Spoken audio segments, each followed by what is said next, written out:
Mic check, mic check. One of the Masters podcast, host made of course. I got a special guest across from me, Miss Casey J. How you doing? Hi, I'm doing well today. Thank you. Good. Well, for one, two things. One, welcome to the podcast, of course. I know we were supposed to do one a while back, and we didn't do it then. But I think this is important to do this year. I try to bring awareness to things as well. So hit me up about lupus awareness. I've been trying to do a podcast about that for about maybe 2-3 years now. But it's, like I said, it'd be hard to get people doing because they're also doing their own thing during the month of May, like the walks, and they got their own little events they put on together. So it'd be hard to get people some time. Everybody not don't be on camera. So and I think a while back, podcasting ain't what it is now. So they didn't know what it was. They were like, what am I doing? Meeting you to ask questions about what my life, you know. So, but it's always for awareness because your story can help somebody else's story, you know. Absolutely. So, well, thank you for coming to the podcast. So I guess I always start just knowing about a person. So tell me a little, or tell the audience a little about yourself. You know, where you from, your upbringing. I want to kind of know about you first before we get into the meat and potatoes and everything. Okay. So my name is Casey, but I go by Casey J, the consultant on Facebook. I am from Jefferson County, Rennes. Clap it up for Rennes. Yes, I am from Rennes, small town girl, country girl at heart for sure. And I do reside in the Augusta area now, but I am known by Casey J, the consultant, because I do have a employment consultant agency. And I love people. I love being around people. I love to bring awareness to lupus. Now that I have lupus, I am interested in spreading awareness across the nation, really. Right. And I am a mother to a 14-year-old son who is in high school. So I participate in a lot of parent-student activities, things of that nature. Okay. And definitely a godly girl. Got you. That's important to know. I do want to ask you a little bit though, because I had a few guests from there. I think maybe one or two. I say a few, like it's been a bunch. Can you just for you being there? I want you to describe it to me. Can you describe what is it? What's it like growing up in Rennes? And I'm gonna tell you why I asked that question. Because you know, to people like me that's not like quote unquote from the South, or for the people that don't live in the quote unquote like country area like that, we have our own kind of perception of how it is out there. And if I'm wrong, correct me. I got like one grocery store, right? Two. Okay, yes. Name them. Hattons and Ingles. Ingles, I did hear about that. Okay, yes. I was gonna say Piggly Wiggly. I don't know why I was gonna say that. Ingles. No. It's that one across the street from the Jet. Okay. And I might have my stuff mixed up too. Ingles is when you first come into Rennes. It's on the right hand side. Yeah, okay, right hand side. Yes. Across, you got a Waffle House across? Oh, I'm tripping. That's a Huddle House. Huddle House. Oh, yes. Damn. Ugh. Okay, yeah, okay. That makes sense. Do you have Waffle House at all? No, okay. Just a Huddle House. Well, I'm sorry to hear that. That's fine. That makes sense because I had a debate with somebody about Huddle House versus Waffle House, but they from Rennes. I'm gonna say Jefferson County because I don't know Rennes from Louisville, from Wally. I don't know. Jefferson County consists of Rennes, Stapleton, Louisville, Watley, Bartow, Avery, Stapleton. Okay. That's Jefferson County. Okay. May have missed one or two, but if you blink your eyes, you're done. Okay. But for you, someone who grew up there, right? So describe what it's like growing up there. Like, what is it to do? How y'all have fun? Like, are y'all farming? I'm just asking questions. So growing up in Rennes is an amazing thing to me because we didn't have to worry about locking the doors. We were outside all day, barefooted, just running in the neighborhood. Barefooted? Yes, barefooted. Hold up. My grandparents, Sarah and Clifford Farmer, their house was known in Rennes as the Playhouse. We had everything under the sun to play with. We had a swimming pool. We had a golf cart. We had go-karts. We had mopeds. Just everything. Basketball goals. So everybody in the neighborhoods nearby would come to my grandparents' house to play, and from sun up to sundown. My grandparents fed all the kids in the neighborhoods. Well-known family. I come from a well-known family, respected family, and I say that in the most humblest way. I had a great childhood. My son had a great childhood before we moved to Grovetown. Okay. So he had that childhood, but now, he doesn't get a chance to do all that. Yeah. For one, he's in high school, but when he was a kid growing up, he was barefooted climbing trees in and out the neighborhoods. I never had to worry about him when he was down there when we lived in Rans because it wasn't, as bad as things that's going on here in Augusta. Well, it's not as great no more over there, right? They have things now over there now too. From what I'm hearing, there's a lot of like gang violence. Yeah. It's kind of spreading, like even in the small towns. So a town you said before, go outside, have fun, no worries. Yeah. You gotta worry now. Like it's getting crazy out there. So Zion is 14 now. So back in he was born in 2009. So that period time frame, he could run freely down there. It wasn't anything going on. Playing basketball in the yard, getting on the bike, riding to neighborhoods and things like that. I didn't have to worry about him being down there like that. Okay. But now, if we were down there, I would still be frantic like I am now. Especially at that age, though. That's the age that's happening. It's like kind of the teenagers. Even out here, you see last 2 weeks, 2 murders happened. One was 13, one was 14. Right, absolutely. And Zion is right before their birthday. It's insane, Yeah. Makes you really wonder. But I'm glad you kind of answered that way. You answered about the Ren's question because it sounded like a good childhood. It sounded fun. As you were saying, I was like, damn, it sounded kind of fun. Phenomenal childhood, definitely. I normally ask that question, and I be feeling like sometimes I get regular answers, but you were like very detailed. Like I had a lot of fun, a lot of sports, a lot of activity, just outside, just fun. Well, a lot of that stuff we made too. I can remember days when I was a little girl. We dug up my grandma's front yard. we dug up the yard and put a trash bag down in it and made a pool before we got a pool. Oh wow, very very resourceful. We had a trash bag. We had trash bags and had bricks around it and filled it up with water. That's crazy. That's okay. And we stayed outside from sun up to sundown. My granddad was a mechanic, so he had a shed in the backyard. And my grandparents had 17 grandkids. All of them were girls except 3. So we're all doorstep ages. So we grew up more like sisters versus cousins, and we all stayed the night there. It was great. 17 grandkids is a lot, and they fed the neighborhood grandkids. Too. And they fed the neighborhood? Yeah, it sounded like y'all was the neighborhood. No, my family all lived right by each other. Okay, so everybody was around. Yeah, in the mornings, we would all call each other and say, hey, are you going to grandma's house today? Hey, are you going to grandma's house today? And we would meet up at grandparents' house today. I hate to see, I like what you said. I have to stay on there for a second, though. I do want to talk about that in the aspect. And you let me know, because this is something you do like in your real life. But like the social aspect of that, like I feel like nowadays, with there not being that many kids, like cousins not sleeping over like that. We got 1 or 2 here and there at different ages. But you said 17 or a bunch of y'all. I'm gonna just say a bunch. I ain't gonna say a number. A bunch of y'all. Of us. Some age a little older, some a little younger, but all kind of in the same space to play with each other, right?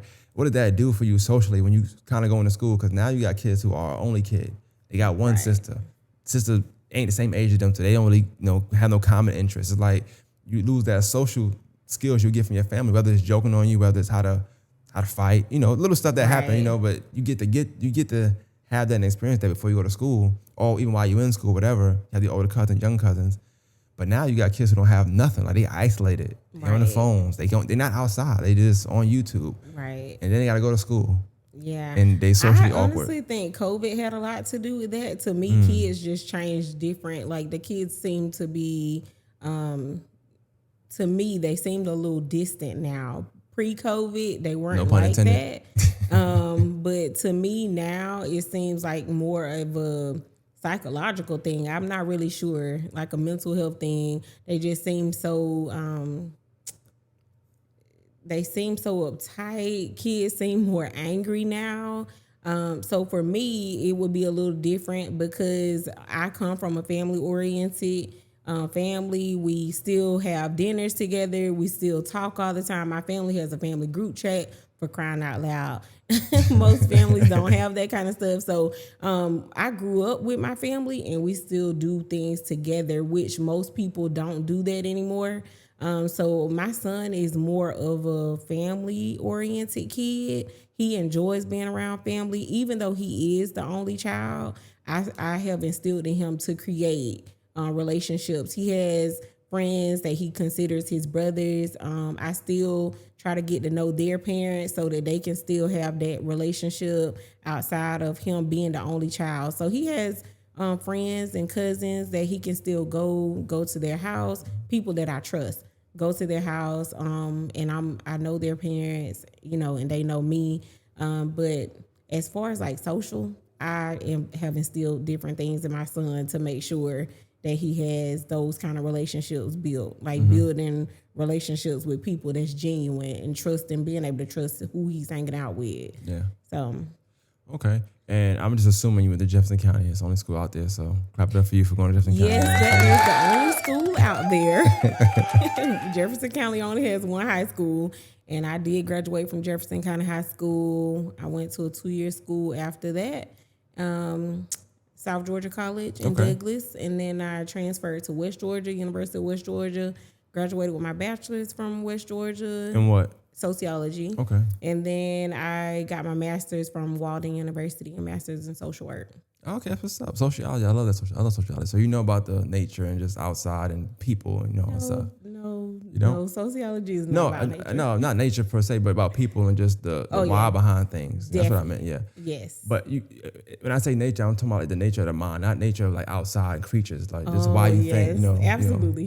Socioeconomics, all that type of stuff. Why things happen. But and it makes sense to even what you're saying, what you graduated for, because even how you spoke, that's how you spoke. You spoke from a sociology standpoint just now. Every time you answered that question, so that's dope. But so I want to ask, like, in what you do for your profession, right? I want to ask about that a little bit.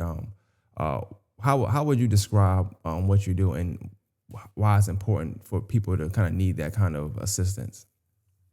So I am a medical social worker for a hospice company. So I've been doing hospice since I graduated with my master's back in 2021, beginning of 2021. Okay. So I'm a medical social worker that does psychosocial assessments, helping people who are terminally ill. Very challenging job, but of course it's rewarding to me because I get a chance to assist people in their last days of life, their last stages of life. Yeah, you said challenging. Very challenging. Yes, it's mentally challenging. Yeah, that's a lot. Because you can see a patient today and you go home and go about your day, and the next day you may be getting ready to go see them again, or you're planning out your schedule and you've learned that morning on your morning call that they're no longer here. So you can see them today. They could be gone tomorrow. We've admitted patients today and they passed away today. So it's definitely mentally challenging. But I feel like it's so rewarding because if I can help somebody in their last days of life, I think that's like a mission that's accomplished for me. Well, I was going to ask, it got to be challenging when you think of when you build that bond with some of these clients. I'm gonna say, I don't know what to call them, clients. That got to be tough because sometimes it make you laugh. Sometimes that might be the one of the best parts of your day. There's certain clients that like make you laugh, put you in a good mood, and then they not here no more. Right. And I have experienced a lot of patients. I can go to their homes or in a facility and talk to them. And they give you words of wisdom, about life and how they lived for this long and what they did to live for so long. And once you talk to them and you kind of build that rapport with them and you know that they're terminally ill, and once they expire, it touches you a little bit. I have cried over some of my patients. I mean, I have been blown away by some of them leaving unexpectedly, but no man knows the day nor the hour, and we're all just here on borrowed time, right? So I kind of adapted that mindset so it doesn't bother me as much. But as a social worker for hospice, you learn to do self-care. So music, spending time with my son, going to church, things that I do to cope with those deaths and things like that. It's daily. So being able to be mentally stable is a must. Yeah, that's heavy to hear, but I definitely understand it. But that's definitely heavy to hear. It's super heavy, and the fact that I have health issues and going to take care of somebody else with health issues is very challenging. Mentally, it's mentally challenging. Can be mentally exhausting. But again, coping mechanisms is important. I think coping mechanisms are important for anything, not just a medical social worker or somebody in the medical field. I think that's just in order to be mentally stable for your kids and for your family, you have to have some kind of self care and coping mechanisms to deal with life, because life is like knocking us down right now. So Yeah, it's rough. It yeah, definitely is rough. But and you said coping mechanisms, and I just want to like specify a little bit. Like, it's important to have some healthy ones, because some right. people, they have them, but they ain't the healthiest. The Of healthy ones, yeah, correct. I'm learning that now. Cause like, you go through things and you think, okay, I could just do this, or I just be quiet. That's not Yeah, really healthy. it's not healthy. Drinking is not healthy. Oh yeah, definitely. I mean, because when you're sober again, your problems is still there. So yeah, healthy coping. But doing what you do, I would assume that it kind of forces you, helps you, pushes you kind of to just appreciate life more, like just the life you have, regardless of what's going on. The fact that you're able to wake up the next day and, still be there for your son, or, help your mom, or, answer that group family text that you probably annoyed from, whatever. No, I don't ignore the family group chat, because I'm the one that started that family group chat. And I run that group chat. It's Okay. like I'm the admin of our family group chat. We got a Team Reach group chat, so I'm the admin on there. How fun, right? Yeah, sounds But like then a say thing. you have to get your gun for some of them people. I don't mean that literally, but you know how it is trying to get people to cooperate when you're trying to coordinate things. And I'm one of those coordinators for my family. I'm the one that plan everything, put everything together, so it can be kind of challenging to get people to, like, I was literally just texting them earlier, like, I need y'all to register for the walk. Come on, register. It's that kind of thing. Well, I'm glad you said it, 'cause I was gonna ask you, like, I want you to tell me, and I'm not saying anything changed after, but I didn't know before. Like, tell me about like life before Lupus. Like, how are you? Were you easygoing, outgoing, fun, loud, quiet, country, city? I have never been a quiet girl. Never. I used to get in trouble for talking in class, so I've never been a quiet girl.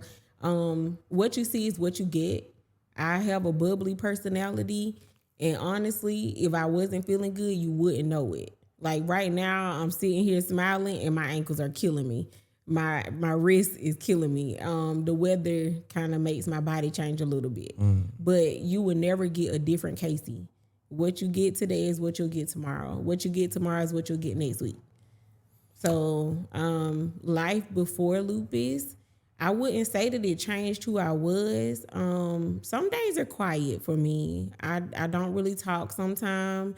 A lot of people fuss at me about keeping my phone on do not disturb, and I don't think people have understood me just yet why I keep my phone on do not disturb now. It's not that I don't want to talk. It's just some days are rough days. I can't explain it to you when I don't feel like you understand.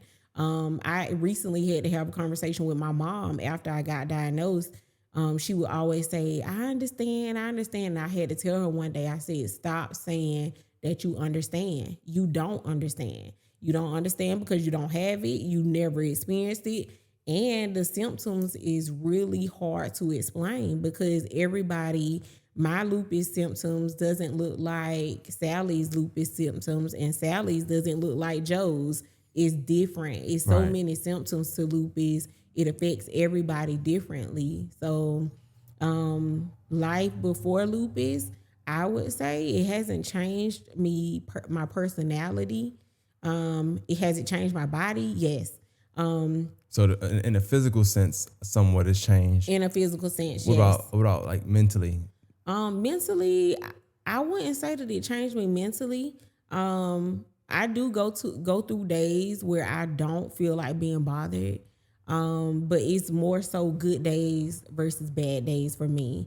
Is it more? I'm sorry to cut you. Is it more like centered to emotion or? Yes, definitely emotionally. Some days I just feel like I don't know whether I'm coming or going, with life.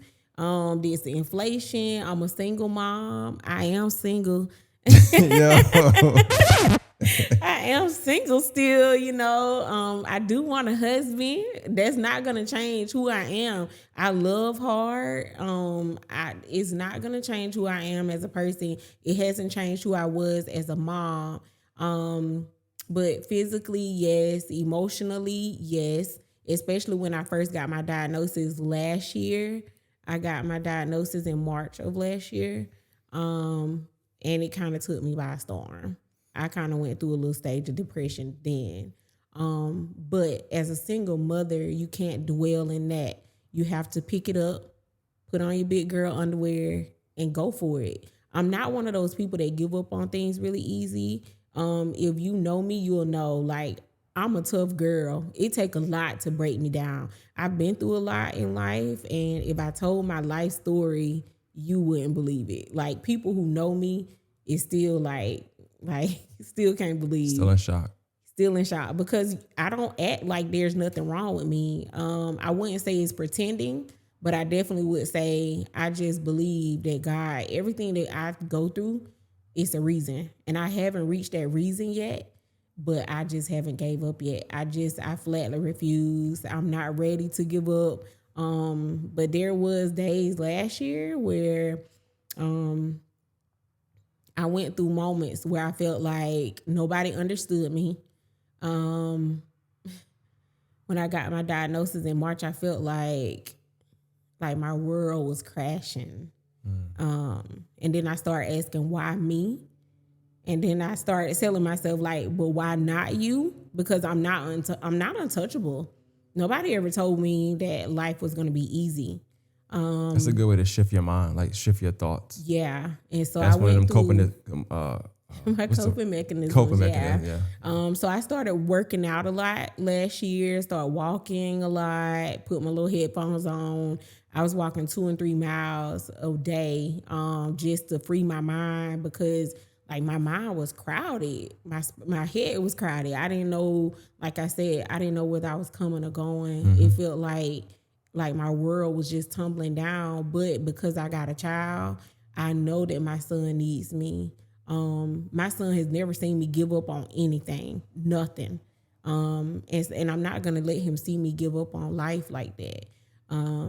So I got diagnosed in March of last year, and I just kind of started changing my eating. I started working out, things of that sort. So a lot of things that I was doing before my diagnosis, I still do it now. It's just I have changed the way when I've set boundaries with people. I don't say yes to people all the time anymore like I used to. I used to say yes to everything. Right. Can you help me with this? Yes. Can you do this? Yes. I don't do that anymore. That's why the phone is on Do Not Disturb. Reason number 2. I'm not available like that anymore. Right. Well, I wanted to ask, because I don't want to jump too much into it like right now. I want to get into it. So I want to ask, like, I know you said you got diagnosed in March of 2023. Yes. Right. So I want to ask about a little bit before that, like what was going on that one made you say, let me go try to get this diagnosis? Because nobody I ain't saying nobody, but you're not going to find people waking up and say, let me see if I got lupus today. Mm-hmm. So like what was going on that made you say, you know what, this might be what it is. I need to go ahead and try to get diagnosed by this. That's a good question because lupus is very hard to diagnose. I don't know if you've ever heard of that, but it's a very hard disease to diagnose. So leading up to the diagnosis, I went to my primary care doctor one day. My dad's side of the family has a history of diabetes. So I was going to get with my primary care doctor in Rennes. I was going to get my my quarterly. They were doing like the quarterly checks for cholesterol, diabetes, things of that nature, just because of the history of my family. And so one day I went to the doctor and I asked my I went to my primary care doctor and I had a rash on my stomach. Well, I didn't know if it was a rash, but there was a spot that appeared on my belly. And I thought it was from where I was wearing my pants because it's like by my pant where your pants zip up at. And so I asked him randomly one day, I said, hey, what is this? And it was a dark circle. It started off really small, but it started getting bigger. And so I was like, hey, what is this? That's not what I even went to the appointment for. But he said, that's a lupus rash. I said, no, just it's off not. the bat? Just off the bat. He just knew. He knew what it was. He said, that's a lupus rash. And I said, no, it's not. I was in denial, didn't want to hear that. And so it was like the size, maybe like that. It was really dark. It almost looked like a birthmark or a bruise, but it had a red ring around it.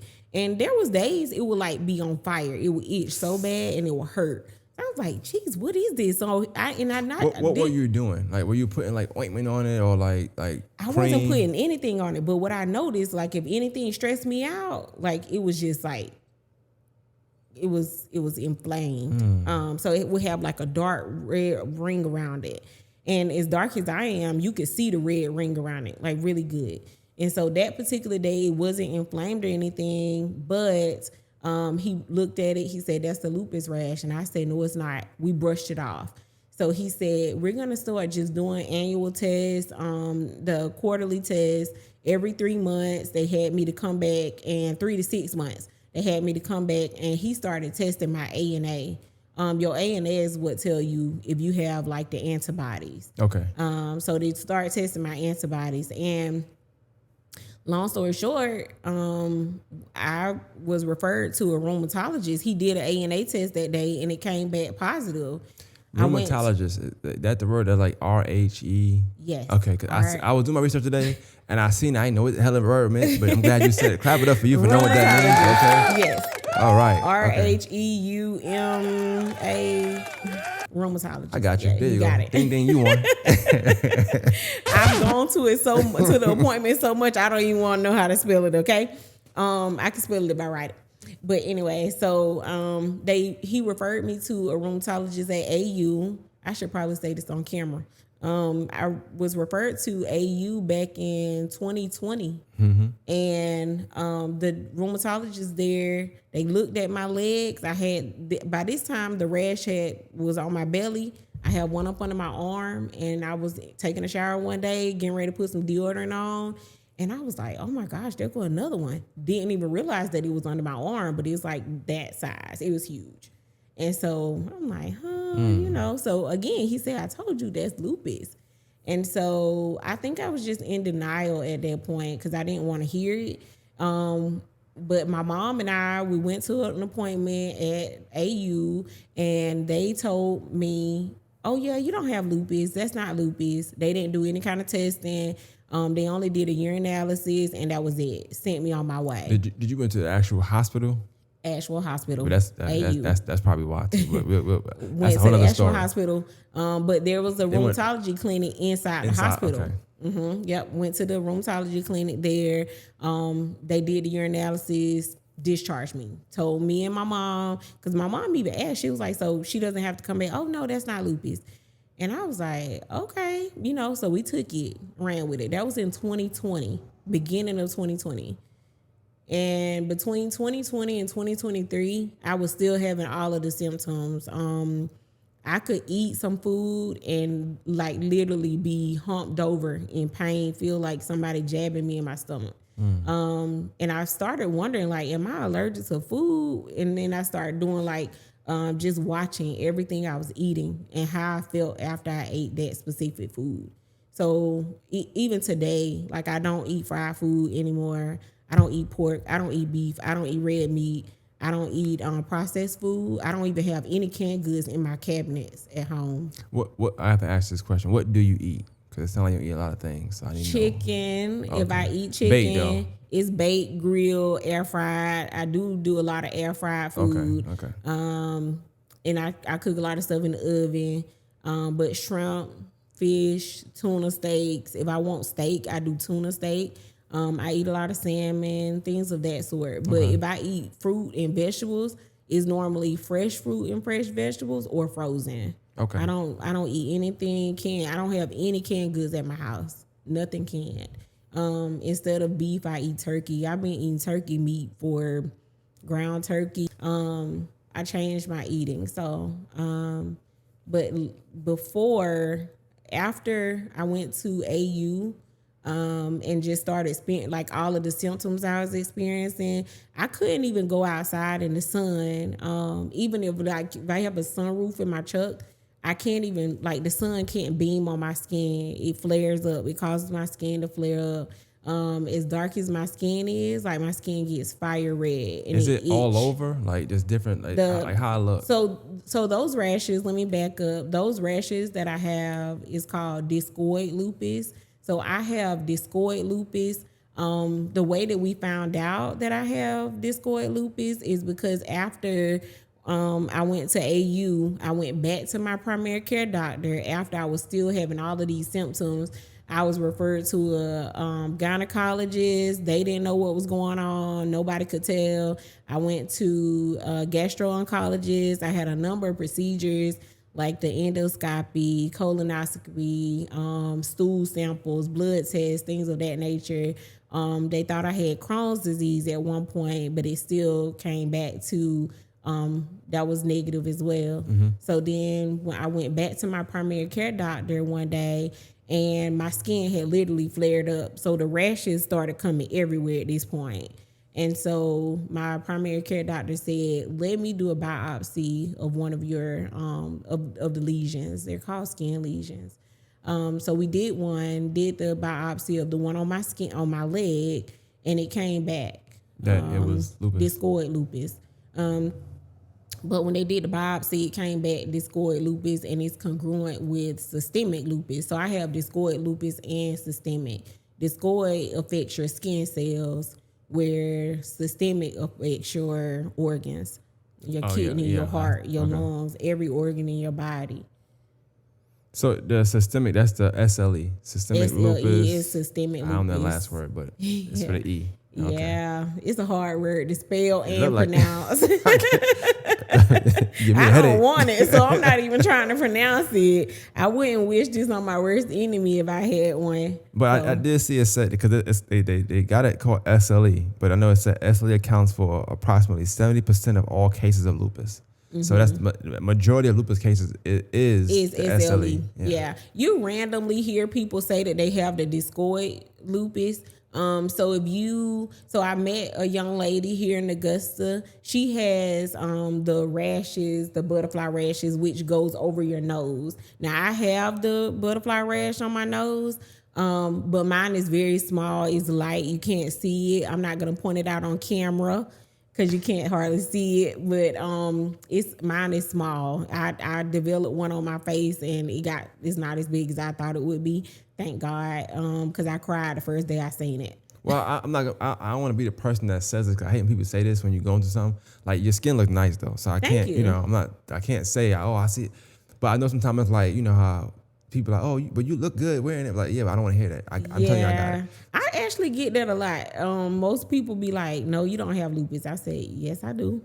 Oh, but you don't look like it. And I'm like, what do you mean I don't look like it? Because I'm the type of person, I'm not going to walk around looking like what I go through. I would want to know what that looked like. Like, I want to know, like, what it look like to have lupus. Like, what does that look like? I'm supposed to itch all day and scratch all day, and like I'm supposed to look dirty. Like, I want to know, like, what somebody else's ideology of what it looks like to have lupus is. Yeah. So sometimes I can see it being like somewhat not disrespectful, but it's like you feel away because like, what does it look like then? Yeah, I've actually had so many people to tell me that, oh, you look so good. You don't look like you have lupus. And I'm like, what does that look like? Do you want me to walk around looking sick? So Monet Long just found out that she has lupus, the singer Monet Long. And she's losing a lot of weight. So she came out, she did an interview on lupus, and she talked about how people keep talking about the way she looks. And that's what brought her to tell everybody that she has lupus. It's affecting her lungs. And so that's the thing. Everybody looks different with lupus. Yeah. I've always been a prissy girl. Like makeup, I love makeup. I don't have to wear makeup, but I love it. So I'm not gonna walk around and look sick. If that's what people are waiting on from me, they'll never get it. That's just not gonna happen. So I know you said discoid, and I was trying to do some research as well. I'm seeing something. Is it the same thing as the cutaneous? That's something different? It's something saying that, and it says it affects only the skin and typically causes butterfly-shaped rash across the bridge of the nose and cheeks. Yeah, so it's called cutaneous. Cutaneous, okay. Yeah, cutaneous. That's a part of it's discoid, like a cutaneous. I seen that too. I just trying to make sure anybody that's watching don't get like caught up in Oh, it's more types. You know, it's kind of they did the same thing or they different. Yeah, it's the same thing. So it's like discoid, cutaneous. I can't really pronounce Shout out it to you because for having the pamphlet. the words are pretty big. Cutaneous lupus. It's the skin. That's like Gotcha. discoid. So I just call it discoid lupus or systemic lupus. But there's also a drug induced lupus. I seen that and too. then you can be born hereditary. Like My through your mom or dad's- something like that. Oh, my no. dad's sister has lupus. My dad's sister has lupus. I have lupus.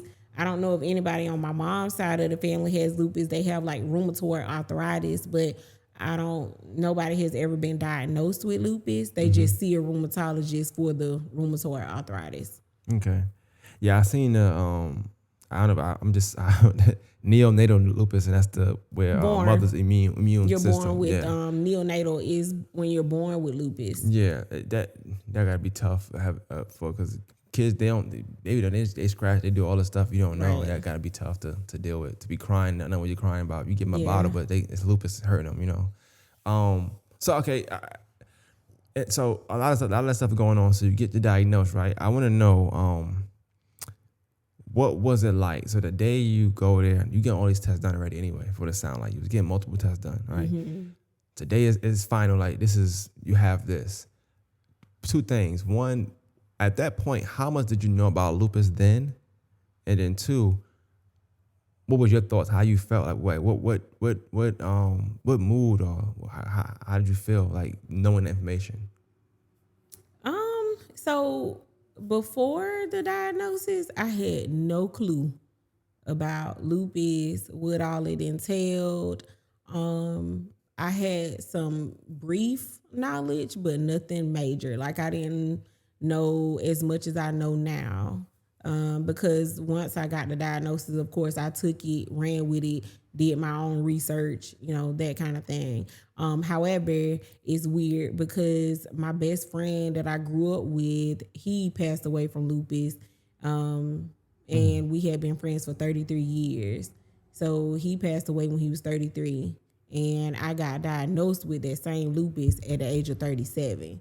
So I still feel like in my mind, we both were battling with lupus at the same time, didn't even know it. Didn't know it. Yeah. But it was, I remember the days he would come to my grandmother's house, that fun house I talked about. We grew up together. He grew up in the projects next to me. And we just was like sister brother type thing. And he came to my grandma's house one day. He was like, Casey J, I don't know. That's where my name came from, by the way. Casey J. He named me Casey J. Yeah. He used to call me that. So I just started calling him, went by Casey J. Stuck with it. But he came to my grandmother's house one day. He was like, Casey J, these doctors can't figure out what's going on with me. And again, lupus is hard to diagnose. So I would tell anybody right now in this moment, if you tell me that you're healthy, I will argue with you if you don't get blood tests done. If you're not getting blood tests done on a regular basis, at least every 6 months, don't tell me how healthy you are. Because there's so many things that lies dormant for so long, and then something triggers it. Stress. Could trigger it. Yep. Anything can happen. You could be coughing, and then something comes up, and there's a blood test, and boom, here you go. There's your diagnosis. It could be lying dormant. And if you don't get the blood test done, you don't know what's going on with your body. I've been encouraging everybody since my diagnosis. If it wasn't for those blood tests and that biopsy, we would never have known that I had lupus. And we caught it in a really good time. You said something earlier, and I was thinking, like, just imagine, you had took the words from the AAU doctor and just said, okay, well, it's nothing. And you just, cause most people do that. They just buy like antifungal cream. They put stuff on. You probably making it worse because it's not that, And you just going on with your life like, oh, I already got checked. They said no, man, it's fine. Yeah. But you being the person you are was like, nah, I need more. Something's wrong. Something's off. But I think and I know a lot of the statistics is amongst African Americans as well. Once we hit that, we fine. Right. Or we don't go here at all. We just we do anything but go to the doctor, like grandma's house, any remedies, drinking, some kind of drugs, over-the-counter drugs, or whether it's somebody that's selling something drugs, you're going to do anything but go to the doctor and try to get that diagnosis. And why is that? I don't know. African Americans do not go to the doctor, especially males. Yeah, that's true. They do not go to the doctor. I've literally had females to tell me though that if they got anything, they don't want to know it. And I'm like, why? When you have kids, when you have children, your children need you. You can't pour from an empty cup. That I live by that. If my cup is empty, then I can't pour into my son. If I'm unhealthy, I can't pour into my son. So why not go to the doctor and meet something head on and just try to, find out what's going on with you and take care of yourself. And change the way you're eating, change your habits, things of that sort. I just feel like as African Americans, going to the doctor is something that I have no idea why. I wish more of us would, but that's the reason why I want to bring so much awareness to lupus, because lupus is more prevalent in African Americans, especially African American females. Yeah. The ages of 25 to 44, very important ages. And so I want to be able to just start some kind of way to spread awareness and get more people to start getting those annual blood tests done so that they can make sure that they, stand on top of their health. So I did read, it said that lupus ranks as 5th leading cause of death for African American and Hispanic women 15 to 24 years old. Mm-hmm. It's 6th if they 25 to 34 years old, and 8th if you 34 to 44 years old. Mm-hmm. So we're looking at the top 10 just from 15 to 44 years old. Yeah. Yeah. And so recently, I've been talking about lupus openly on social media. I had to pray about that though, because I wasn't sure how people would receive that information. Most people feel like you may be telling too much of your business, or, oh, you put that on social media. Why not? Because I feel like if I could tell my testimony and help the world, then that's maybe what my mission here on earth is to spread this awareness and get more people to take care of themselves, change their eating, things of that nature. Recently, a couple weekends ago, I was able to meet up with a few ladies here in Augusta. We went to eat at a restaurant over on Washington Road. I didn't know these ladies from Adam's Apple, but it felt so good to meet African American females my age that's dealing with the same issue that I'm dealing with. We connected. We now have a group chat together. They understand me and I understand them. So doing this podcast, if it's anybody out there that's suffering from lupus or feel like they want to connect, I'm open to it. I would love it. Contact me. I'm not a person you cannot approach. But I feel like if you have that support system where, like my mom says, she understands. No, she don't understand, but Sally understands because Sally deals with the same thing that I'm dealing with, Yeah. So sitting at that table with all of those females a couple weekends ago, just hearing their symptoms versus my symptoms. Some of these ladies are taking multiple pills a day, and I only take one shot per week. Yeah. My dose is very small because I don't have like a extenuating circumstance of lupus. Thank God. Yeah, I seen somewhere that said you got mild, moderate, and severe. So right. So mine would be more of a mild case of lupus right now. It was moderate, very much so. I will tell you, when I first got my diagnosis, it was pretty bad. My inflammatory markers were through the roof. So with lupus is just chronic inflammation in your body, right? So stress causes lupus. Stress causes inflammation. So I try not to let anything stress me out. Again, that's why the phone is on Do Not Disturb. My phone is on Do Not Disturb because I don't want your problems. Right. I have my own. Not today, not tomorrow, not next month. Don't call me with your problems. I mean, if you calling me to check on me, that's one thing. But I don't stress stuff. Nobody's gonna stress me out. If you got something that you want to stress me out about, I'm gonna let you have it. Like going back and forth with people on social media, drama, stuff like that. I don't do none of that. Did you do it before? No. Okay. Make Now, sure. now I can. You was I nosy. can. You was nosy. I'm not nosy. I'm asking. I was asking. I don't know. I'm just asking. I could be a little nosy, but before I got my diagnosis with lupus, I'm one of those people that if you cross me wrong, I can read you and it's gonna be in a professional way.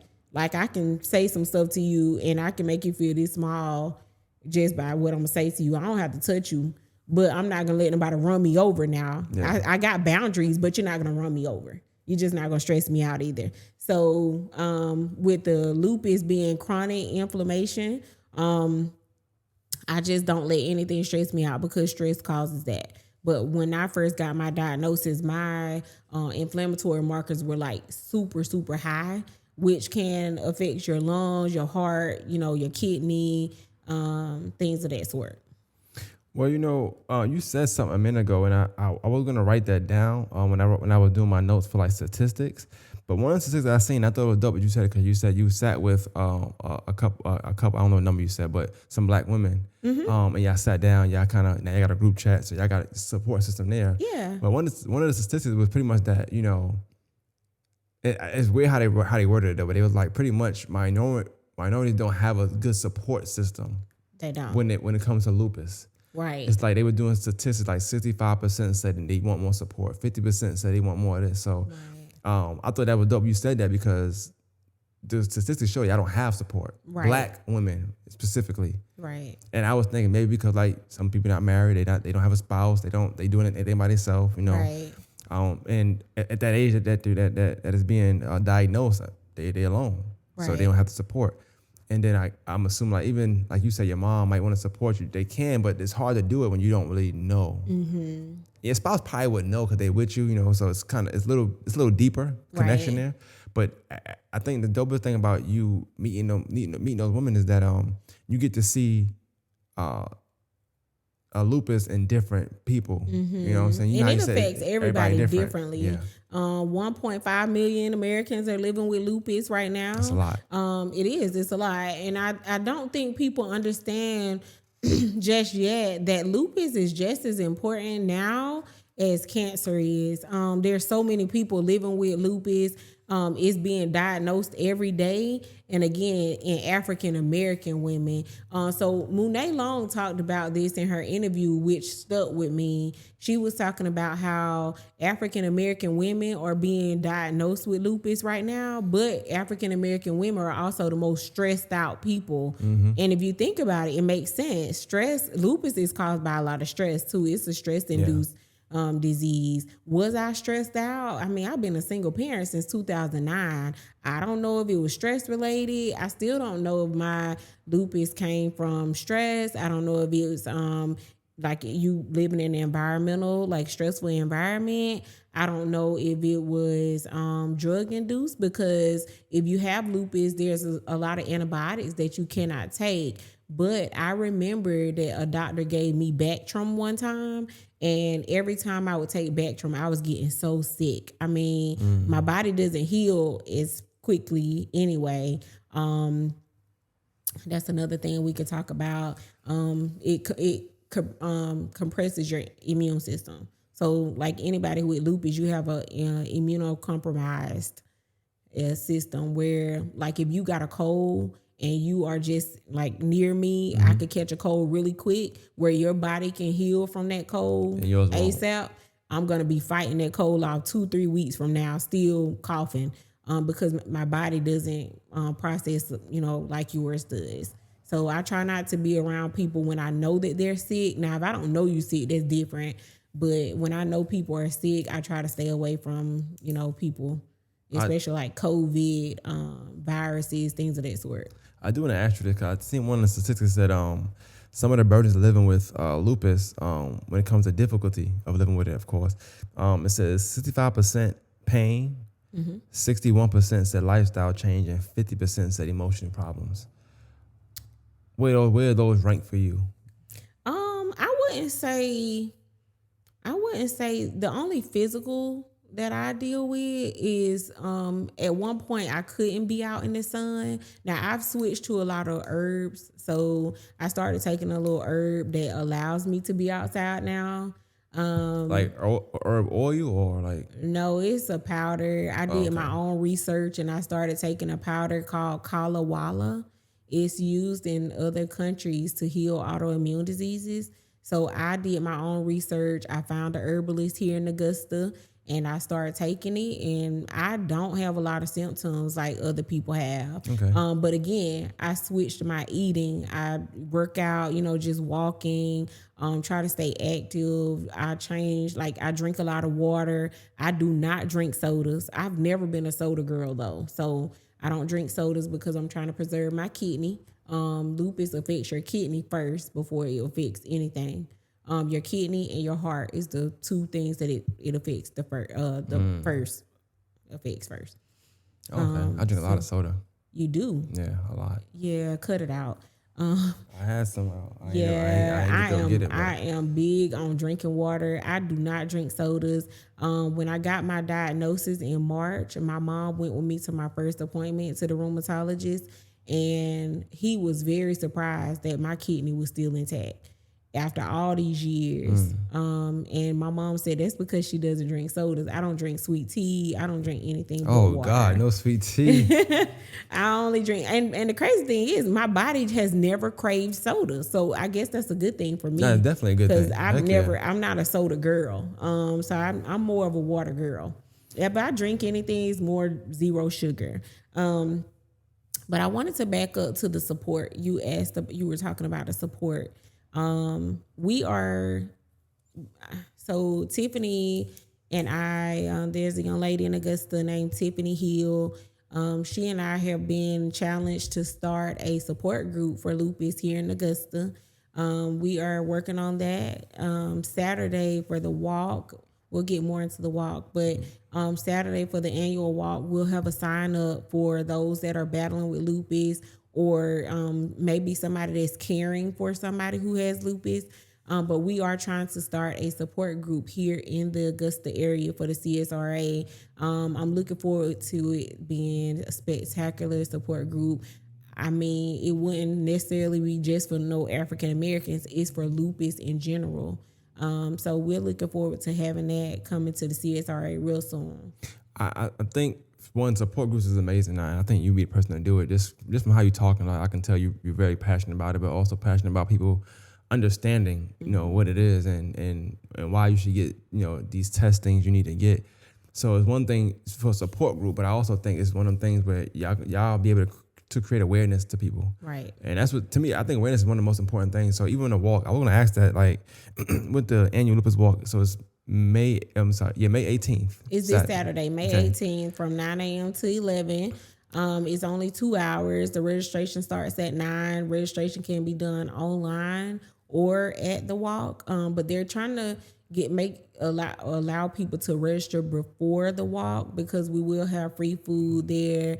It's supposed to rain Saturday, but I'm saying some hard prayers, hoping that the rain just hold off for us so we can have a successful walk. Last year turned out really good, but we're wanting more people to come to the walk and bring awareness and support people with lupus, because it's an uncertain disease. Today you may be feeling fine, tomorrow you just down, you're not feeling good. So Saturday the walk starts at 9, it ends at 11. But we're looking forward to everybody coming out to show support for those who are fighting with lupus. I do want to add this in here too, because people might watch this, and you said a lot of information and a lot of great things that's not even statistics. It's just stuff that is not common knowledge that you won't know about. But also, whereas every set look different to everybody, so it might not look. You might be wearing it well to somebody. Oh, she's wearing it well, But if people that's not, and honestly, like, that also affects them as well. I remember, I knew a woman, and I think her mom had ended up getting lupus, and I remember her telling me, like, she went to see her mom, and she just burst out crying because her mom had lost so much weight that it scared her, because that's the first thing you think about. People lose weight, black people, we think death. Yeah, I don't know why, we just think, that's it. Yeah, we think it, and. So yeah, you might be wearing it well, but like I said, it look different on everybody, and that might just be today. Who knows about tomorrow? Who knows what you went through to get to where you're at right now? Right. So I want to make sure that point is clear. Like we're doing this podcast to create awareness, but this is not the only way lupus looks. Right.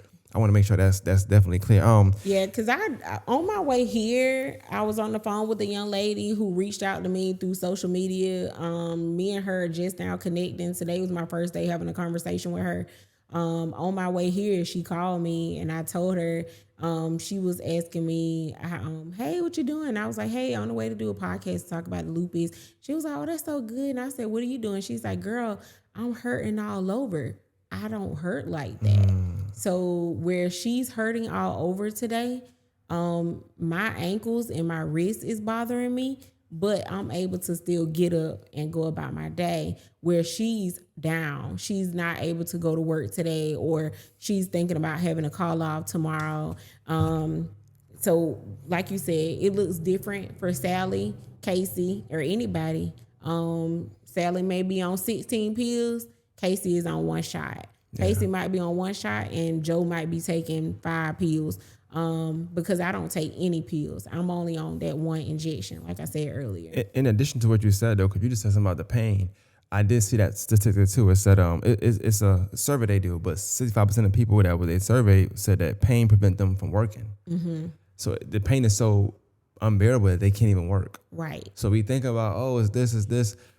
But that's a lifestyle change in itself. Yes, you can't even work now. Yeah, it is.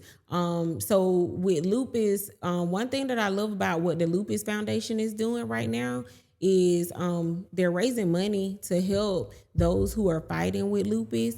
The money will go to those who cannot work because it affects your lifestyle. So they're doing money for medications, transportation, housing. Like if somebody have to stop working, the Lupus Foundation will help them with their bills, things of that sort. So the money, when you're donating to Lupus Foundation, is not going to us. It's not going to my house. It's not going to my wallet. It's going to help all of these Americans that's fighting this disease every day. So I try to encourage people to raise or donate money to the Lupus Foundation. But I do understand that money is tight. So I'm one of them people that I feel like if you just come to the walk or just share a post, you're supporting those people who are fighting with this disease daily. I want to say another statistic, then I want to also touch on something you just said, but I have to say this, I don't want to forget. It also said that women of color are more likely to develop lupus 2 to 3 times more likely in African American women. So just knowing that statistic, I think people, especially just women in general, but definitely African American women, should do, like you said, the quarterly testing, because you don't know when you can catch it. But that moment when you catch it could be the moment that it can save you from having that severe or that mild. Right. And I think obviously I was just saying there's one thing, but then I'm pretty sure feeling is a totally different thing though.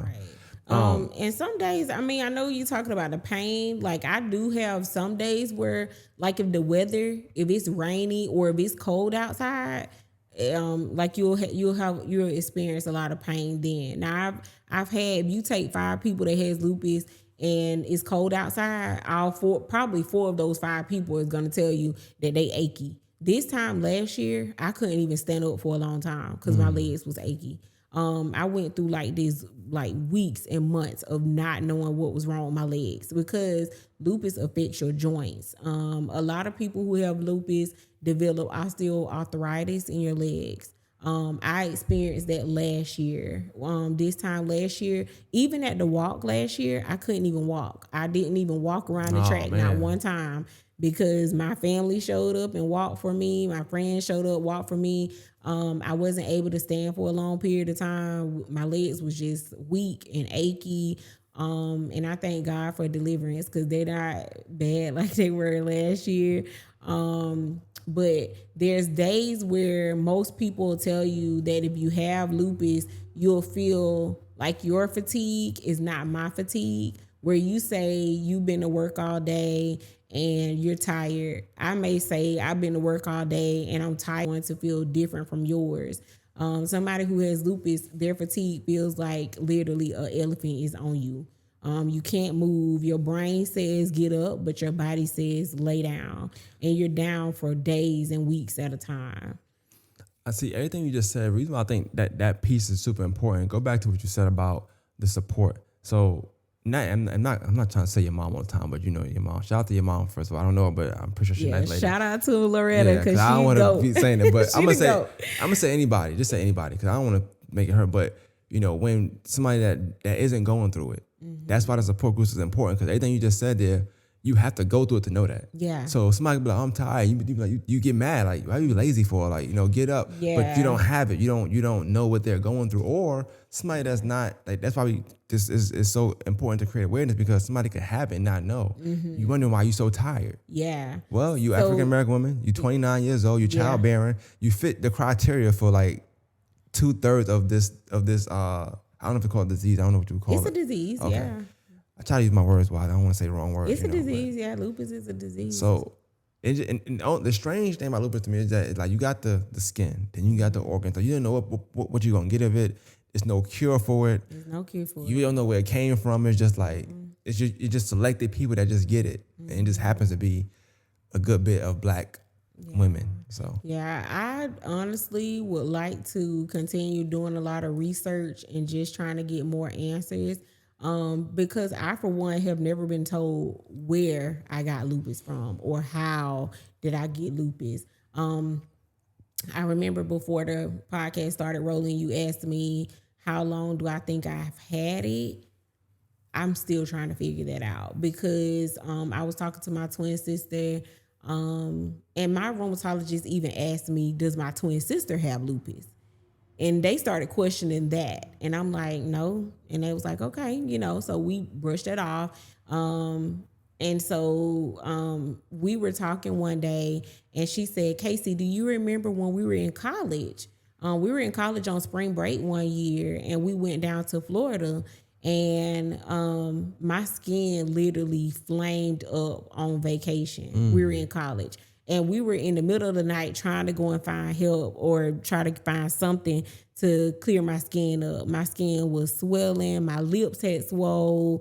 My head swollen up, and it was bad. And in those flares, I feel horrible. So because your skin is hurting, it's burning, and you itchy.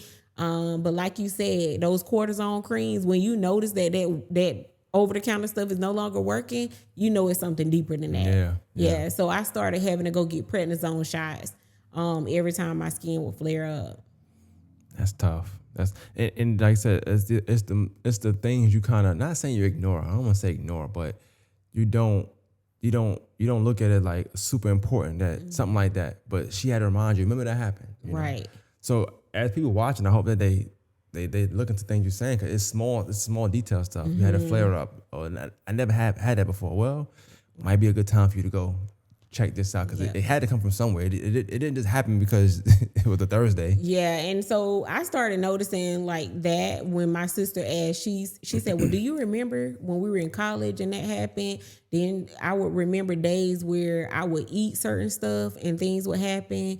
And then I started thinking, like I said, am I allergic to food or something? Like I was having so many issues with my stomach. And so when I had like endoscopies, I was having colonoscopies, everything that those doctors were doing, those specialists that I was going to see, everything kept coming back. Inflammation. But nobody ever said inflammation, lupus, inflammation. It never connected until we did the biopsy of my leg. And that's when they were like, okay, yeah, it's lupus. But my primary care doctor said, I've been told you had lupus. We told you that in 2020. Here we are in 2023. 3 years went by of just symptoms. Didn't know what those symptoms was coming from. He told you every time too. And he told me every time. He looked at my stomach that day and said that's lupus. Like, and I denied it. AU just said it wasn't. But then my blood test was saying that I had ANA. I was ANA positive. Now today, thank God, my ANA is negative. I did research on that. I did see something about. I watched a few doctors talk too. That was important to me to watch that. I didn't just read stuff. Okay. And he did say that, and he said sometimes that is not always the most accurate test to take because it could be positive, be negative. It could be dormant. You just never know. So you got to get. he said it's like a process. It's not just one thing we can do to say, oh, you got. It's a process. Right. In order to kind of be sure that this is what you have. It's not something I can just. But I think it's ironic that the doctor in Rennes told you, hey, that's what that is, man. I don't know. And guess what? It wasn't the doctor that told me that was lupus. It was a PA that told me that. I wasn't seeing the doctor in Rennes. I was seeing the PA in Rennes that told me that. You see, and there's a lot to be said about that. Don't get me wrong, I do love the medical field in Georgia. I'm not gonna lie, I do love it. It's probably just one of the towns they messed up, but I do know especially Augusta Medical, what it means to like the United States. They do a lot of research and stuff for the United States. I just think too, when you went to the hospital, and I've seen it happen before where they rush you out. They want you in and out. They don't care. And that hospital be so packed. It's almost impossible to get adequate care because it's packed like every day. It's not no one day you can go to. I don't know what happened. Like it was like after COVID, it just been packed every day. I mean, so now I always tell people now, if it's not like a dying emergency, you'll come out better going to urgent cares versus ERs. Or your primary care if you can. Yeah, thankfully I've never been hospitalized for lupus. Which is a total blessing within itself because, like I said, I've sat down and talked to ladies a couple weekends ago. They've been in the hospital, things like that, and I say that in the most humblest way. And I have started encouraging people to change their eating. Not even if you haven't been diagnosed with lupus, like just changing the way that you're eating. Just always eating fried food, always drinking sodas. Drinking sodas. I ate chicken today. I mean, I'm eating some a little while too. I'm not gonna lie to you. I'm gonna eat some fried chicken a little bit. Eating fried chicken and stuff all day, and not really getting your fruits and vegetables in. There's a saying right now that you can find on the internet. Even you can eat, your food can be your medicine, or your medicine can be your food. So I'm definitely taking the food to be my medicine. That's deep. Yeah. I like that. So I will say that I have a good team of doctors and specialists right now. I'm never rushed out of my appointments. I have one of the top rheumatologists in Augusta. I did my own research after the biopsy. I took it upon myself to do my own research on doctors and their bedside manners and things like that, because in that moment that I got that diagnosis, you're no longer gonna play with my life. I'm a social worker by day, but I'm also an advocate for myself and others. So I went in my rheumatologist appointment my very first appointment, and I told the doctor on the very first day, you're not gonna dope me up with medicine. I don't want a lot of medication, and you're not just gonna brush me off. You're not going to brush me off. I can go to my appointment. If my appointment at my rheumatologist's office is not at 9:00, 9:45, I'm still in the room. Like, they go over everything with me. I like that though. Not just because of, that's what I'm requiring, but they care. My rheumatologist has an autoimmune disease. We talk about things.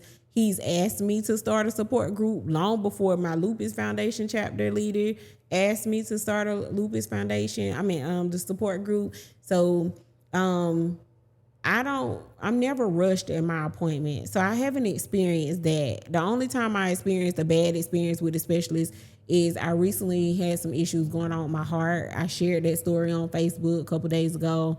On Friday for Lupus Awareness Day. It was World Lupus Awareness Day, and I shared my testimony on social media about my heart. And the EPI, he's an epiphysiologist here in Augusta. He had terrible bedside manners. And I was already going through a lot with the whole heart issue. I was terrified. I was scared. I was nervous. And that particular day, I went to the appointment by myself. My mom normally goes to the appointments with me, or my twin sister goes to the appointments with me, but neither one of them were available that day. And when I went, I cried because he was so rude. He was terrible. And so now I don't have to see him anymore. So that was the only time I've ever experienced where a specialist didn't care, or they just kind of rushed me out of the room. Well, You I know in my notes you said something about a team of specialists. So is it multiple people that's doing certain things, or how does that work? Yeah, so with lupus, because I have SLE, the systemic lupus, which again affects your organs, your heart. So when I went to my first appointment, they went over all of the doctors that I would need to be seeing, the specialists. So I see the rheumatologist for lupus in general. I have a cardiologist that I see at the Heart and Vascular Center of Augusta. I have a phenomenal cardiologist. I see if anything should ever go wrong with my kidney, I would of course have to see a neurologist, a nephrologist, but I don't have to see one yet, and I thank God for that. It's called water. So when you're drinking those sodas, if you drink this much soda, you need to drink this much water. Flush your kidney. Yeah, I'm gonna notate that. You gonna take notes? I'm gonna take note on that. Okay, so when you drink your soda tonight, it needs to be followed by the same amount of water, that the same amount of soda you drunk. You need to drink that same amount of water to flush it out.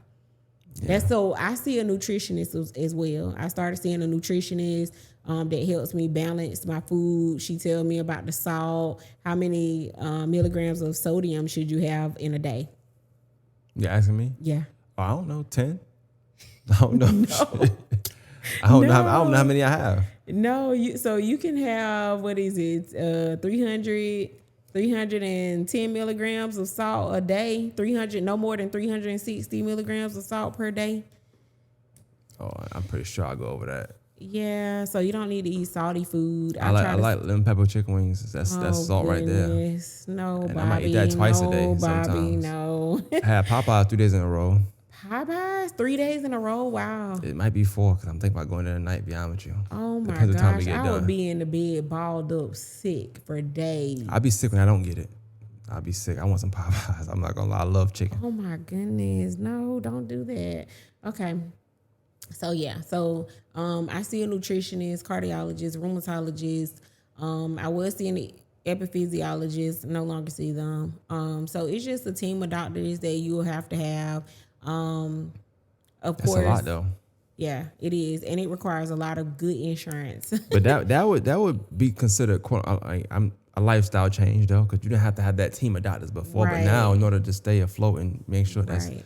it's a lot. Yeah, it is. It's a lot. It was overwhelming last year. It's not as overwhelming as it was last year. This year is kind of, smooth sailing, but just having to get used to everything last year. Like you said, changing all of those doctors. Last year, I cannot make this up. I'm not lying when I say this. I know I probably went to every week. It felt like I was in the doctor's office 2 and 3 times a week. Just so I was having to make sure with systemic lupus, you have to get your organs checked every 4 to 6 weeks, right? Okay. So systemic every 4 to 6 weeks. Yeah. So okay. I'm speaking for me personally.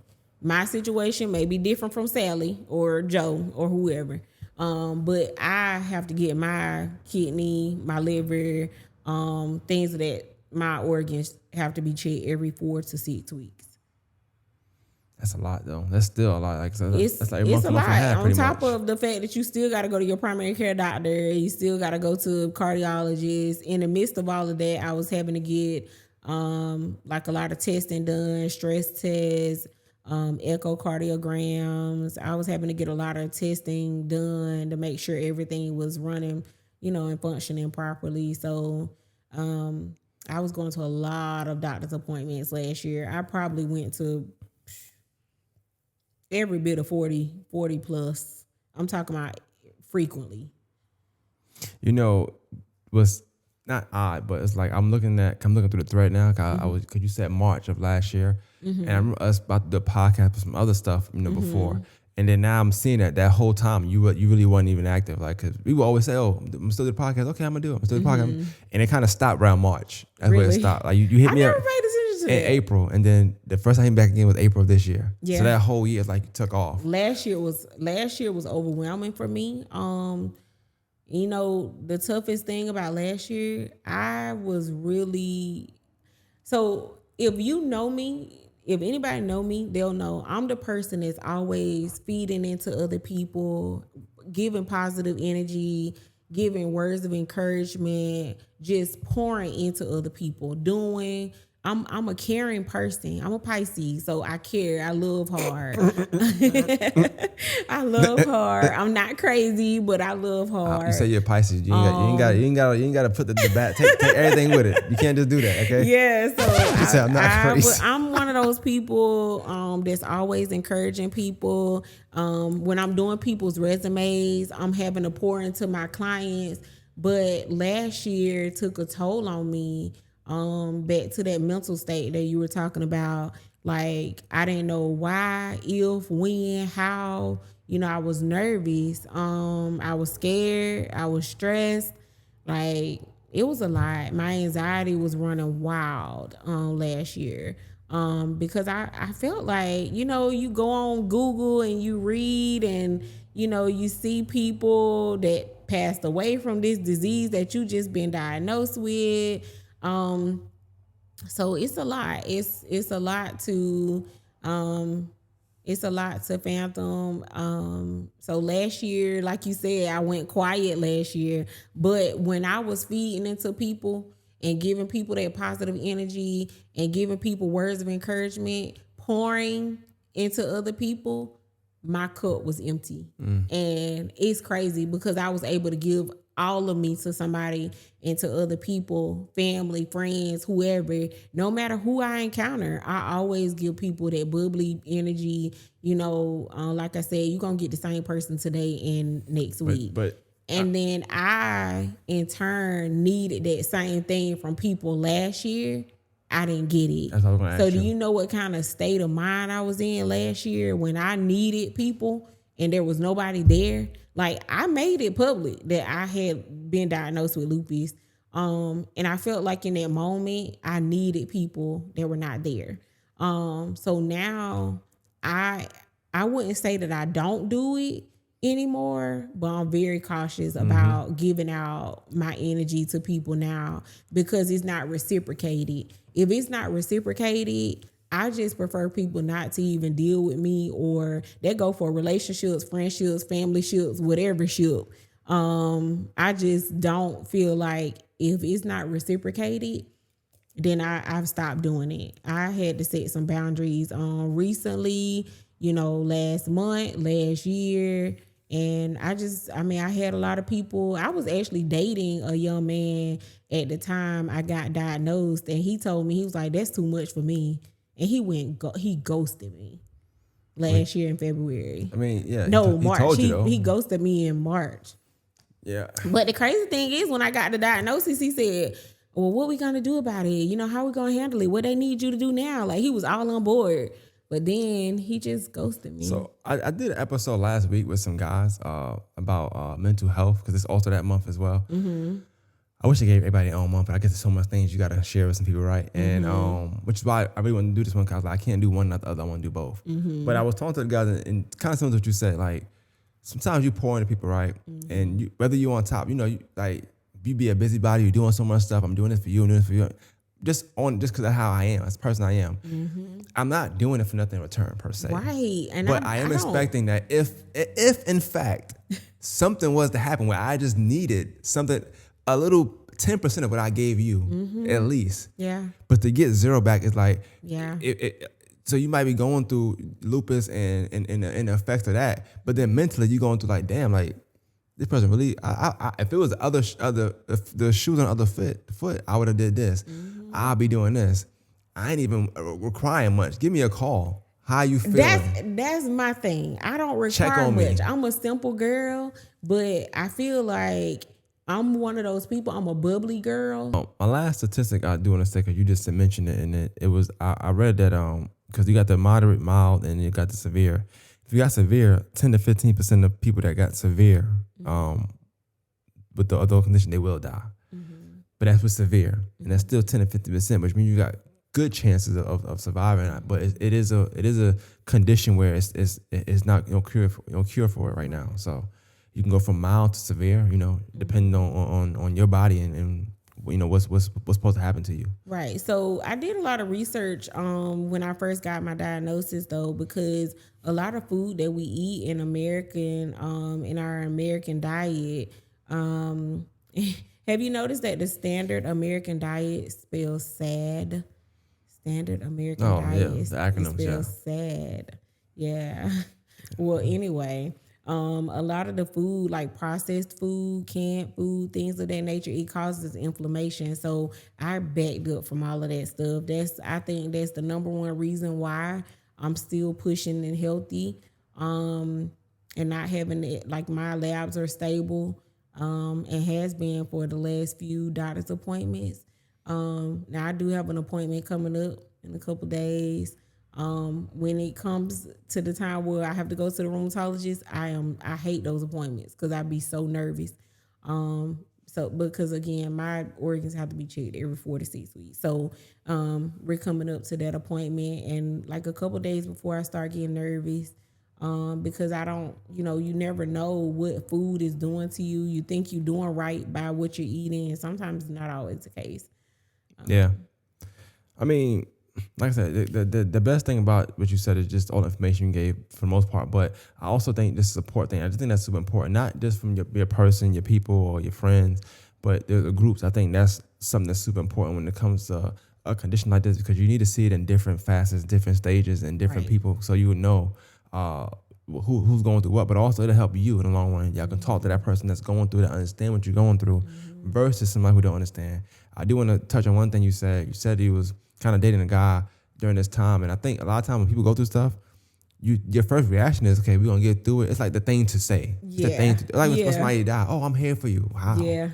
Or I'm praying for you. Are you really praying? I or got you just say that? Yeah, it's like, or but people call say me if these you need things. anything. Call me if you need anything. Do you really mean that, or you Not just at saying all. it? It's just a quick response, and I think I hate that we feel like we have to do that, because I'd rather you just not do it. So I know from the jump what it is. When you say, Yeah. "Oh, I'm thinking, I might feel a little less worried now. Okay, bet you be in this together. But now it's like, okay, now I'm even more far off than I was before, because now I'm thinking like, damn, is everybody gonna run for me now? Right. So So I've actually considered. I've never been married before. Never. I was engaged once, but I've never been married. But that is still a desire of mine. In the back of my head, though, I always think, will a black man be able to love me the way I need to be loved? Will he be caring enough to still love me the way I need to be cared for? And things of that. I think about that stuff all the time. But I had a friend to tell me yesterday, if he's a real man, he's still gonna love you regardless. And so I know that whatever man is out there, he has to be like a strong man, and a man that can handle what all I come with. yeah, I think you'll be fine. I think it's gonna come your way. You'll be all right. It's just easy for me to say, right? But yeah, We'll see, because I need him to be mentally stable as well. Like mental stability is a top thing now. I might be, dealing with internal, physical, but I'm mentally stable, and I need my husband to be mentally stable. So, but again, I haven't started praying for a man yet either. So that's probably why I haven't gotten one either. I don't pray for a husband, so I'm gonna start praying for him. I think it'll be sooner than later. well, that'll be dope. And I think like I said, I think you'll be fine. I think you'll get everything you need to have and everything you want. I think I feel like you'll get it. Yeah. You are a Pisces though, so you gotta Come on. What does that mean though? Because I'm a Pisces. Pisces love hard. They'll take care of you. Y'all mask it in that way. Yeah, I understand it. Yeah. I love people got synonyms. Very independent. Very independent. I have had people to tell me that I'm too independent. I've had men tell me I'm too independent, but I've been single for a long time. What do you expect? Do you expect for me to just sit around and wait on somebody else to do it? Even though, like, my mom goes to my rheumatologist appointment and tell my rheumatologist, which she shouldn't be telling. She go in there and run her mouth and tell the rheumatologist, oh, Casey be doing everything. She be doing A, B, C, and D. My mom says, I was going to go clean her house up one day for I go, and she texts me early in the morning. I had cleaned my house up from the top to bottom, dusting blinds and everything. And then the next day, I'm like, ooh, I'm achy, And my mom was like, yeah, but I told you I was going to clean your house up. And her idea of cleaning is not my idea of cleaning. So do you supposed to sit around and wait on people to do it, or you do it yourself? Yeah, I mean, I'm gonna do my. But I'm also not. I'm not a woman, so you know. But I'm gonna do it myself. I don't want lupus. I have lupus. Lupus doesn't have me. I like that. I figured that was coming. I like that. That's Yeah. dope. That's So dope. I'm not gonna sit around and dwell in lupus. I'm not gonna sit around and stop doing what I love to do because I have lupus. I'm gonna find ways around it. I'm gonna still live my life like it's golden. I All right. mean, I'm just not going to dwell in there. I'm not gonna wallow in it. Now last year when I got my diagnosis, I was kind of down for a couple days. But like I said, I put my big girl panties on and took it and ran with it. Some people, I honestly was in a lupus support group on Facebook. And because of my personality and my beliefs, my faith in God, I ended up getting out of the group because all of those people in there, all they were doing was complaining.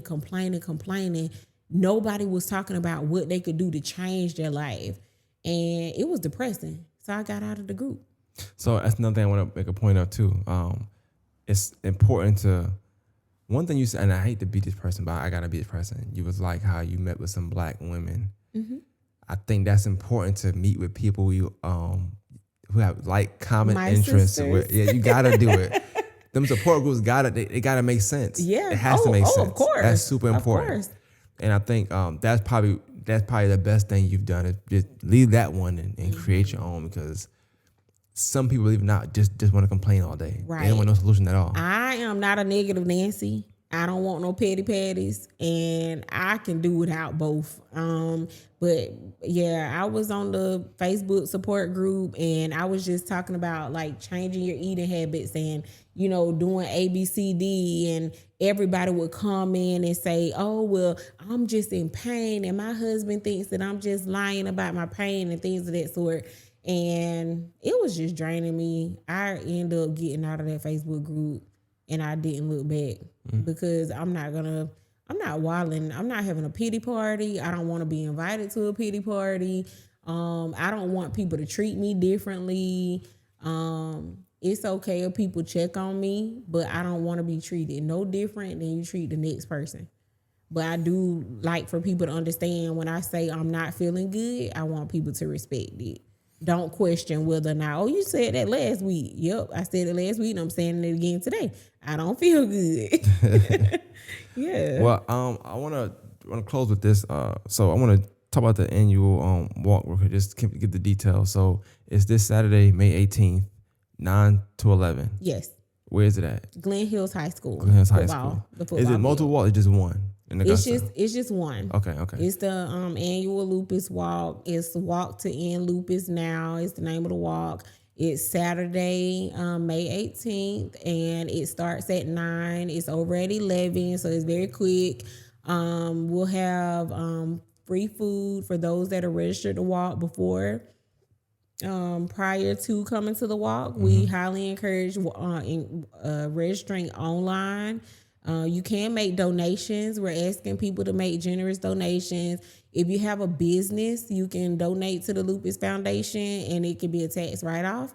My team raised $1,000 last year. It was my first time participating in a walk, but I raised $1,000 last year. I didn't quite meet that goal this year yet. People can still donate to the Lupus Foundation. How they donate to you?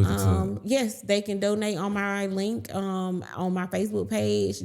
I've shared numerous posts with my link on there. You can donate, you can register on that link, or they can inbox me on Facebook. I can help them register. We're doing a mass registration where they can just send me their first name, last name, and their email address, and I can register them myself if they're not tech savvy. Okay. But I would need that information by tomorrow. Definitely by tomorrow afternoon. I'd say by 12 noon, because we're trying to wrap everything up for the walk. And it's supposed to rain Saturday. We're hoping that we have good weather, good turnout. But rain or shine, the walk will go on, and we are just begging people to come out and support people who are battling with lupus. Okay. Lupus is just as important as breast cancer, just as important as any kind of cancer. It is prevalent right now. So many people getting diagnosed with it. Just from the time that I've been sharing on Facebook a couple days ago when May first came in, so many people have reached out to me and said, hey, I got lupus too. Hey, I just got diagnosed with lupus too. I just met a young lady who just got her diagnosis in November of 2023. So a lot of people been reaching out to me, and I feel like my mission has been accomplished thus far. So, well, I'll definitely give you a shout out and clap it up for you too, just for doing that. And, to be going through your own stuff and still want to create awareness and kind of make it lighter for everybody else, and bring that awareness so people can make sure they're getting checked out and catching it head on before you have to be reactive. I think it's a good thing. So definitely need more people like you. You know. I'm excited. So I'm looking forward to anybody reaching out to me. I'm very approachable. So if anybody want to contact me on Facebook Messenger, anybody need a resume, I'm the resume goat. Okay, there we go. Resume goat. I am the GOAT. If you need a job, you want a career, I am your go-to. Just read my reviews on my business page, KCJ the Consultant on Facebook. That's dope, I'm really man. not a GOAT, but that's what the people say. They say it, that's what it is. That's what the people say. That's what the people say. I'm just telling you what the people say. But I definitely appreciate you coming through, man. This was dope, very informative, and that's what I like to do. I like doing more stuff that's informative than anything. Entertaining is cool too, but the informative part is really dope, and I like that you came in was very transparent and kind of just was an open book for us. So I learned a lot. I learned a lot just within this last 90 minutes, and I studied for an hour before I got here. I learned more in 90 minutes. Well, so thank you for studying, because I didn't know if you had did your research or not. I take this serious. Like I love podcasts. I take it serious. And anytime, especially when somebody reached out to me about wanting to create awareness, you reaching out to me means it's important to you. Right. So I try to make sure I can convey whatever illustration we put together to make sure we really bring that awareness. And I think with this, they got your story, and there was other stories out there. They know there's other information out there. They know about the walk. They know I feel like they'll be one with the condition of lupus just from hearing you talk. So even if that's the only story I was able to get, I'm fine with that. But I want to get more people on and just kind of have a playlist just for anybody with lupus, so you can watch different stories and see how it's different than everybody else. And it goes for males too. I mean, I know we talked a lot about females, but there are males that have lupus as well. It's just not a woman's thing. You know, it's not just for females. Men can have lupus too. So if you are watching, I encourage you to get your annual blood test done. Don't let doctors turn you away. Don't just tell or let these specialists tell you that it's just inflammation, or, oh, it's just something small. Get the test done. Advocate for yourself. Get second opinions. Don't just take that first opinion and run with it. But yeah, I'm excited. If anybody want to reach out to me again, contact me. Feel free to contact me. All right, man. One Master's Podcast. But yeah, I appreciate you for coming through, man. Thank you for having me. Anytime.